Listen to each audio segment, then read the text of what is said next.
Assalamualaikum warahmatullahi wabarakatuh. Dalam kendaraan terdapat dua jenis sistem pencampuran bahan bakar dengan udara, yaitu sistem karburator dan sistem injeksi. Jika Anda belum mengerti cara kerja karburator dan injektor, silahkan cek link di deskripsi. Keduanya sama-sama bertujuan untuk mencampurkan bahan bakar dengan udara pada rasio yang tepat. Karburator menggunakan aliran udara bertekanan rendah yang dihasilkan oleh gerakan piston pada langkah hisap. Karburator hanya bergantung pada gerakan piston untuk mencampurkan bahan bakar. Semakin cepat gerakan piston, semakin cepat juga aliran udara pada venturi karburator. Maka semakin rendah pula tekanan pada venturi, dan bahan bakar semakin mudah untuk bergerak ke venturi. Rasio campuran bahan bakar dan udara tidak berubah pada setiap RPM, selama tidak ada perubahan setelan karburator. Sementara pada sistem injeksi, jumlah bahan bakar yang dicampurkan dengan udara pada injektor diatur oleh Electronic Control Unit atau ECU, di mana jumlah bahan bakar yang disemprotkan injektor diatur oleh ECU dengan mempertimbangkan berbagai input sensor. Sensor-sensornya yaitu bukaan throttle, suhu mesin, tekanan intake manifold, kadar oksigen, kemiringan motor, posisi kruk as, putaran mesin, dan lain-lain. Jadi jumlah bahan bakar yang dicampurkan pada setiap RPM-nya bisa berbeda-beda pada injektor. Misalnya, ketika sensor suhu mendeteksi mesin yang masih dingin, ECU akan merespon dengan memberikan lebih banyak bahan bakar agar mesin lebih cepat panas, sehingga mesin injeksi tidak memerlukan choke.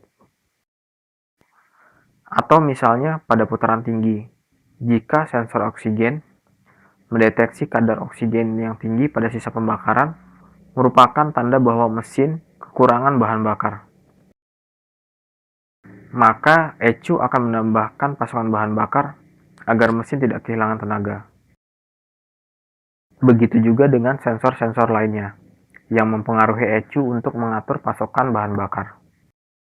Jadi, sistem injeksi bersifat dinamis, di mana pada setiap putaran mesin, ECU telah diprogram untuk melakukan penyesuaian dengan mempertimbangkan berbagai macam kondisi. Sehingga injektor dapat memberikan pasokan bahan bakar dengan tepat pada ruang bakar, tanpa mengalami kekurangan atau kelebihan suplai bahan bakar. Menjadikan sistem injeksi ramah lingkungan dan lebih efisien dibandingkan karburator yang bersifat statis, di mana campuran bahan bakar dengan udara pada karburator hanya ditentukan oleh gerakan piston dan kondisi udara di saluran masuk. Sisi negatif dari sistem injeksi adalah ECU sangat bergantung pada sensor-sensor dan pasokan listrik, sehingga jika ada satu saja sensor yang bermasalah, maka suplai bahan bakar juga akan bermasalah. Mesin bisa kekurangan tenaga, bisa boros, atau bahkan tidak dapat dinyalakan.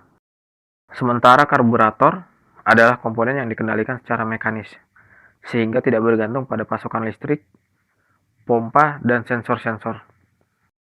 Selain harganya yang jauh lebih murah, keunggulan lain dari karburator adalah mudahnya proses penyetelan dan perawatan. Pengguna dapat mengatur setelan irit atau bertenaga hanya dengan sebuah obeng. Silahkan komen jika ada yang kurang atau yang salah dari video ini. Semoga waktu Anda bermanfaat. Wassalamualaikum warahmatullahi wabarakatuh.